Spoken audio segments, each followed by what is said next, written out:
Vote দেওয়া মানুষের মৌলিক অধিকার।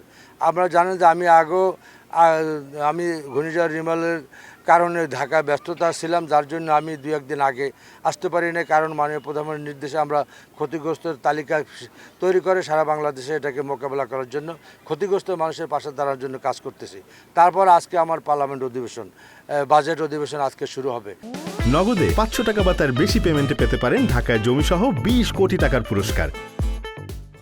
সুতরাং আমি মনে করছি যে আমি যেহেতু এই এলাকার নাগরিক, আমার একটা ভোট আমার যত কষ্ট হোক আমার এসে দেওয়া উচিত।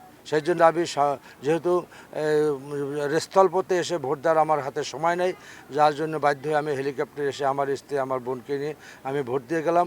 এই প্রতিটা ভোট আমি মনে করি একটা নাগরিকের জন্য মূল্যবান, এবং সেটাকে মূল্য ভেবেই প্রত্যেকের যার প্রার্থীকে মন মতো ভোট দেওয়া উচিত। আর আপনারা যে বলছেন ভোটের উপস্থিতি কম, আমি যতদূর জেনেছি, আমি কলাপাড়া, রাঙ্গামালী বিভিন্ন জায়গায় কথা বলেছি, ভোটের উপস্থিতি ঠিক কম বলা যাবে না, কারণ প্রচণ্ড গরম।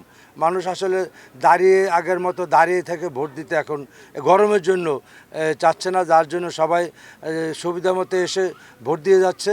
কলাপাড়া, রাঙ্গামালী ভোট শেষ হওয়ার আগ পর্যন্ত আরও অনেক ভোটার আসবে এবং একটা ভালো ভোট কাস্ট হবে এবং একটা গ্রহণযোগ্য ভোটার উপস্থিতির মাধ্যমে তাদের নেতা নির্বাচন করবে, এটা আমার বিশ্বাস।